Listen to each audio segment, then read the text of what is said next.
Hello friends, कैसे हैं आप सब? बढ़िया। चलिए फ्रेंड्स, अभी हम पढ़ने जा रहे हैं एक बहुत ही इंपॉर्टेंट, बहुत ही जबरदस्त थ्योरम। और ये एग्जाम में अक्सर पूछा जाता है दोस्तों। थ्योरम है, यदि फंक्शन एफ जो कि डिफाइंड है closed interval A to B से set of real numbers R में, ठीक है, और ये फंक्शन कैसा है? कंटिन्यूअस फंक्शन है। तो हमें ये सिद्ध करना है कि F close interval A B पर क्या है? Riemann integrable. F belongs to R, और ये क्लोज इंटरवल ए बी इस तरीके से लिखा है। इसका मतलब ये है कि एफ इस क्लोज इंटरवल ए बी में क्या है? रीमान इंटीग्रेबल है। ये हमको सिद्ध करना है दोस्तों। या इस थ्योरम को इस तरह से भी दिया जा सकता है कि सिद्ध कीजिए कि हर संतत फलन रीमान समाकलनीय होता है, या every continuous function is Riemann integrable. तो इस तरीके से भी इसका स्टेटमेंट दिया जा सकता है। आपको सिद्ध करने के लिए इस रूप में भी दिया जा सकता है, ठीक है। यदि f is a function defined from closed interval ab to set of real numbers r and f is क्या है? Continuous function. यदि f, तो f क्या होगा? इंटरवल ab में रीमान इंटीग्रेबल होगा दोस्तों, ठीक है। चलिए, अब चूंकि f क्या है? f क्या है? क्लोज्ड इंटरवल ab में कंटिन्यूअस है। तो दोस्तों, ऐसी स्थिति में ये फंक्शन जो है उस इंटरवल में बाउंडेड होगा और साथ ही साथ यूनिफॉर्मली कंटिन्यूअस भी होगा। तो ये थ्योरम है दोस्तों, अपन पढ़े हैं, ठीक है। तो अगर किसी क्लोज इंटरवल में कोई फंक्शन कंटिन्यूअस होता है तो समझ लीजिए कि वो फंक्शन उस इंटरवल में बाउंडेड होगा और यूनिफॉर्मली कंटिन्यूअस होगा दोस्तों, ठीक है। तो अब जब इतना पता चल चुका है कि ये f इस क्लोज्ड इंटरवल ab में बाउंडेड भी है और यूनिफॉर्मली कंटिन्यूअस भी है, तो इस लाइन से फिर अगली लाइन देखो क्या लिखी है। अतः किसी दिए हुए एप्सिलॉन ग्रेटर देन 0 के लिए इंटरवल ab के एक पार्टीशन p, इस तरीके से अपन पार्टीशन लिए हैं, इसका अस्तित्व जरूर होगा और इस प्रकार होगा कि सब इंटरवल x और -1 टू x r में f का ऑस्किलेशन अर्थात f का दोलन, जिसको अपन इस तरीके से बोलते हैं आरथ सब इंटरवल में फंक्शन की supremum value minus infimum value, तो इसके डिफरेंस को f का ऑस्किलेशन बोलते हैं। और ये अवश्य ही epsilon upon b minus A से क्या हो? कम हो, ठीक है दोस्तों। तो ये लाइन क्यों और कैसे आई? ये इसलिए आई क्योंकि f जो है वो बाउंडेड है और क्या है? यूनिफॉर्मली कंटिन्यूअस है। f बाउंडेड और यूनिफॉर्मली कंटिन्यूअस क्यों है? क्योंकि f इस क्लोज्ड इंटरवल ab में क्या है? कंटिन्यूअस है, इसलिए बाउंडेड और यूनिफॉर्मली कंटिन्यूअस भी होगा।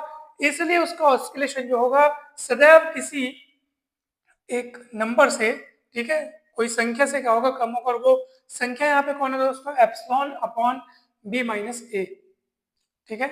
Epsilon upon B minus A से क्या होगा? कम होगा।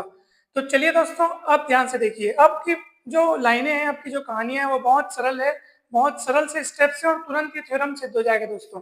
यूपीएफ माइनस एलपीएफ अपन लेके चल रहे हैं। यूपीएफ मतलब अपर रिमान सम, उसकी डेफिनेशन ये है summation M R delta X R minus LPF summation small M R delta X R. यहाँ से summation summation common, M R minus M R हो गया, डेल्टा एक्स आर कॉमन हो गया।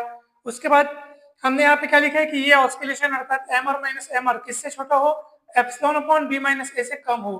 तो जब इसके जगह अपन epsilon upon B minus A replace करें तो ऑब्वियस सी बात है, ये जो रिलेशन जो पहले इक्वल चल रहा था वो अब स्ट्रिक्टली लेस देन हो जाएगा, क्योंकि आप इसको हटा करके इससे बड़ी चीज वहां रिप्लेस करना चाह रहे हैं। देखो, ये इससे कम हो अर्थात ये चीज इससे बड़ी है, ये चीज इससे बड़ी है, तो आप छोटी चीज को हटा करके उससे बड़ी चीज वहां रखे हैं, इसलिए ऐसा हो गया, ठीक। उसके बाद क्या हुआ? एप्सिलॉन अपॉन बी माइनस से वहां से बाहर निकल गया, summation X R minus one वहां बचा हुआ है, ठीक है। ये जो अपन उसको रिप्लेस किए ना, उसको यहाँ पे अपन लिखे हैं बकायदा कारण बता करके आपको, ठीक है। अब दोस्तों नेक्स्ट लाइन में देखो, ये पूरा का पूरा चीज को अपन क्या लिखे? बी माइनस ए। और ये बी माइनस ए कैसे हुआ? इसको पिछले अनेक वीडियोस में बहुत अच्छे से बहुत बार बताया गया। देखो एक बार फिर से, यहाँ पे लिखा है समेशन आर बराबर 1 से N X R minus one.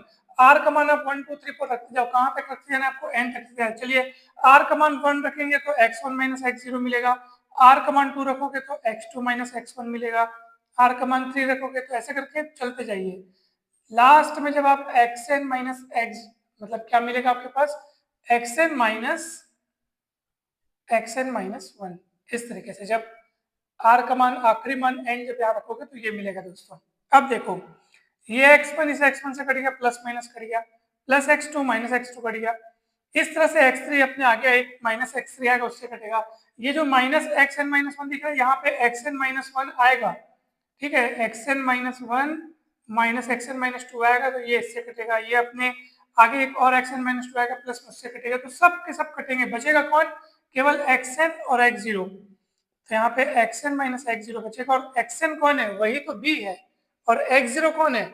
वही तो a है, इसलिए ये हो जाएगा b माइनस ए। तो यहाँ पे इस पूरे की जगह पे b माइनस ए लिखे हैं, और b माइनस ए कट के क्या बचेगा? एप्सिलॉन। और दोस्तों पिछले क्लासेस में हमने एक बहुत ही जबरदस्त और बहुत ही इंपॉर्टेंट थ्योरम प्रूफ किया है, necessary and sufficient condition for Riemann integrability, अर्थात किसी फंक्शन को रीमान इंटीग्रेबल होने के लिए आवश्यक एवं पर्याप्त प्रतिबंध कौन सा है? तो वो ये वाला है।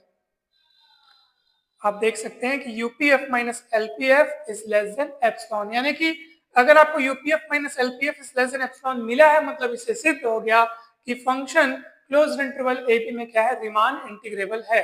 ठीक है, इतना अगर आ गया है तो ये चीज सिद्ध हो गई, समझो, क्योंकि ये अपन ने प्रूफ किया है कि किसी फंक्शन को क्लोज्ड इंटरवल ए बी में रीमान इंटीग्रेबल होने के लिए ये आवश्यक और पर्याप्त प्रतिबंध यह है कि UPF minus LPF is less than epsilon. ठीक है, आवश्यक एवं पर्याप्त मतलब दोनों एक दूसरे को इम्प्लाई करते हैं। फंक्शन रीमान इंटीग्रेबल है तो ये कंडीशन ट्रू होगी, या ये कंडीशन अगर अपने को ट्रू मिल रही है तो अवश्य ही फंक्शन जो होगा वो रीमान इंटीग्रेबल होगा। तो अभी हमारे पास ये कंडीशन मिल रही है ना, इसलिए हम लोग नीचे लिखे हैं क्या चीज कि f closed interval A B में क्या होगा? रीमान इंटीग्रेबल होगा। उसको इस तरीके से लिखते हैं, f बिलोंग्स टू r और बगल में क्लोज्ड इंटरवल ए बी। तो इसका अर्थ यही है कि f इस क्लोज्ड इंटरवल ए बी में क्या है? रीमान इंटीग्रेबल है। और यही सिद्ध करना था दोस्तों कि कोई फंक्शन अगर क्लोज्ड इंटरवल ए बी में डिफाइंड है और अगर वो कंटिन्यूअस फंक्शन है तो निश्चित रूप से वह फंक्शन उस इंटरवल में क्या होगा? रीमान इंटीग्रेबल होगा। ठीक है दोस्तों, ये जो चीज हम लोग लिखे ना दोस्तों, ये सब यूनिफॉर्मली कंटिन्यूअस की जो डेफिनेशन है ना, वहां आप जब अच्छे से आप डेफिनेशन को देखेंगे तो ये सब चीज वहीं से इम्प्लाई होकर के आई है।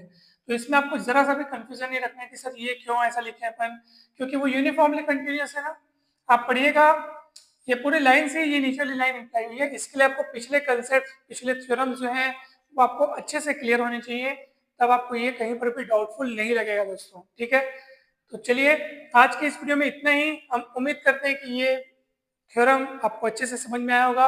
अगर थ्योरम अच्छा लगा हो, समझ में आया हो टॉपिक, तो वीडियो को जरूर लाइक करें दोस्तों। चैनल को सब्सक्राइब करके वीडियो को दोस्तों के साथ जरूर शेयर करें। इसके पहले के जितने भी टॉपिक्स हैं शुरू से शुरू करते हुए इस यूनिट में बेसिक डेफिनेशन से शुरुआत करते हुए अनेक सारे थ्योरम्स, अनेक सारे लेमा, कई सारे क्वेश्चंस हमने सॉल्व किए हुए हैं, और उन सभी वीडियोस के लिंक आपको इसी वीडियो के डिस्क्रिप्शन बॉक्स में मिल जाएंगे। जरूर देखिएगा, लेक्चर क्रमांक वाइज आपको लाइन से सारे वीडियोस मिलेंगे। हर वीडियो देखते जाइए, आपको पूरा कंसेप्ट क्लियर होते जाएगा। साथ ही साथ जो यूनिट 1 है, 2 है, 3 है, जिसमें अपन ने प्रॉपर्टीज ऑफ रियल नंबर्स को देखा, उसके बाद हमने सीक्वेंस को देखा, सीरीज को देखा, तो उन सभी टॉपिक्स पर भी वीडियो बनाए जा चुके हैं, और उन सभी वीडियोस के लिंक आपको डिस्क्रिप्शन बॉक्स में मिल जाएंगे। आप प्लेलिस्ट में जाकर के भी सारे वीडियोस देख सकते हैं लाइन से। और दोस्तों जरूर देखिएगा सारे वीडियोस, कहीं पर भी आपको कोई डाउट नहीं आएगा। किसी भी प्रकार की डाउट हो तो आप जरूर हमें बता सकते हैं। आप चाहें तो हमारे व्हाट्सएप ग्रुप से जुड़ सकते हैं, हमारा व्हाट्सएप नंबर आपको डिस्क्रिप्शन बॉक्स में मिल जाएगा, वहां से कांटेक्ट करके आप हमारे व्हाट्सएप ग्रुप में भी जुड़ सकते हैं दोस्तों। तो आप सभी को बहुत बहुत धन्यवाद दोस्तों, जल्द ही मिलते हैं नेक्स्ट क्लास में। Thank you so much.